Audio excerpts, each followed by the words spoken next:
जामा मस्जिद की वो सीढ़ियां जिनमें हमारा गोविंद बैठा हुआ है। सत्य और यथार्थ कृष्ण जन्मभूमि है।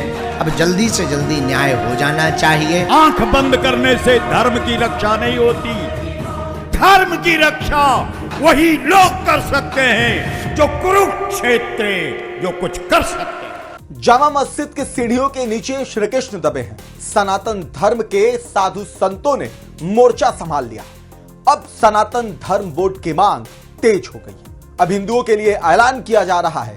देखिए, आप भी ध्यान से देखिए कैसे दूर दूर तक सनातन धर्म के मानने वालों का जन सैलाब उमड़ पड़ा है। अब नारा तेज है, बहुत सह लिया, अब नहीं सहेंगे, हिंदू हक लेकर रहे। जी हां, हिंदुओं का यह तांता कहीं और नहीं बल्कि राजधानी दिल्ली में लगा। हिंदू संतों और जैन धर्म गुरुओं का समागम में भारी भीड़ पहुंची। अब सनातन धर्म संसद से गूंज तेज उठ रही है कि सनातन धर्म बोर्ड बने। इससे पहले कहा गया कि जामा मस्जिद की सीढ़ियों के अंदर श्री कृष्ण भगवान की मूर्ति दबी है। आइए बताते हैं कि आखिर सनातन धर्म मंदिर ने कैसे विश्व स्तर पर बड़ा मोर्चा खोल दिया। नमस्कार, आप देख रहे हैं वीके न्यूज। मैं हूं आपके साथ योगेश मिश्रा। 16 नवंबर 2024 की तारीख अब वो तारीख साबित हो रही है जिसने बड़े स्तर पर हिंदुओं की हक पर बड़े मुद्दे उठा दिए हैं। जी हां, इसी सनातन धर्म संसद से पहले स्पष्ट किया गया कि कन्हैया जामा मस्जिद की सीढ़ियों के नीचे दबे। अगर जमीर जिंदा है तो फिर अपने कन्हैया को लेकर मथुरा में भव्य मंदिर बनाओ। सनातन धर्म संसद की शुरुआत से पहले यह सब धर्म गुरु देवकीनंदन ठाकुर ने की है। उनका आक्रोश देखने लायक है। यहां सनातन धर्म संसद में संतों ने सनातन बोर्ड के गठन को लेकर दहाड़ लगाई। यहां एक इंटरव्यू के दौरान देवकीनंदन ठाकुर ने जामा मस्जिद का मुद्दा उठाया और कह दिया कि श्री कृष्ण भगवान जो हिंदू धर्म के आराध्य हैं, उन्हें सीढ़ियों के नीचे दबाया गया। भगवान की मूर्ति निकाली जाए। जहां कथावाचक ने आगरा के जामा मस्जिद का जिक्र किया, वहीं सनातन बोर्ड की जरूरत पर देवकीनंदन ठाकुर कहते आए हैं कि अगर देश में वक्फ बोर्ड रहेगा तो सनातन बोर्ड भी चाहिए, जिसके माध्यम से हम अपनी व्यवस्थाओं का रक्षण करेंगे। देवकीनंदन ठाकुर ने धर्म संसद को संबोधित करते हुए कहा, बहुत सह लिया, अब नहीं सहेंगे, हिंदू हक लेकर रहे।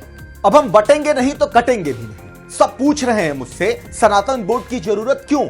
तिरुपति बालाजी मंदिर के प्रसाद में पशु की चर्बी मिलाने की बात सामने आई है। मैं सनातनियों से पूछना चाहता हूं कि क्या वो पशु की चर्बी से मिले प्रसाद को खाना चाहते हैं? इसी से बचने के लिए सनातनी बोर्ड की जरूरत है। इसके जवाब में सनातन धर्म संसद में जुटी भीड़ ने ना में जवाब दिया। इसके बाद देवकीनंदन ने कहा, यह घटना दोबारा ना घटे, इसलिए सनातन बोर्ड बनाया जाना चाहिए। उन्होंने आगे कहा कि क्या कोई धर्माचार्य किसी व्यक्ति का ऑपरेशन कर सकता है? नहीं ना, तो फिर सरकारी ऑफिसर कैसे मंदिर की व्यवस्था कर सकता है? इसके अलावा गुरुकुल परंपराओं का पुनः जीवित करने के लिए भी सनातन बोर्ड का गठन चाहिए।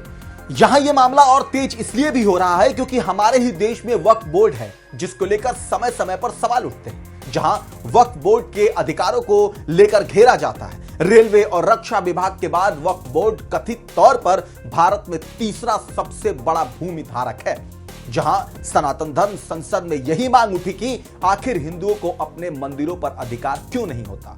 बहरहाल यहां हिंदू धर्म की रक्षा के लिए सनातन बोर्ड की जरूरत के बारे में बोलते हुए देवकीनंदन ठाकुर ने कहा कि सनातन बोर्ड के माध्यम से धर्म परिवर्तन रुक सकेगा, क्योंकि घटता हुआ हिंदू भारत के लिए खतरा है, इसलिए हिंदू बढ़ना चाहिए। हालांकि इन सब में जब सनातन बोर्ड की बात हो रही है तो दूसरा पक्ष यह सवाल उठाता है कि अगर सनातन धर्म के लिए अलग से बोर्ड की मांग हो रही है तो क्या वो उत्तर प्रदेश के सबसे बड़े कुंभ मेले की जिम्मेदारी लेंगे, जो बड़े बड़े मंदिरों के कॉरिडोर सरकारी खर्च पर बनाते हैं? वो सनातन बोर्ड बनाएगा?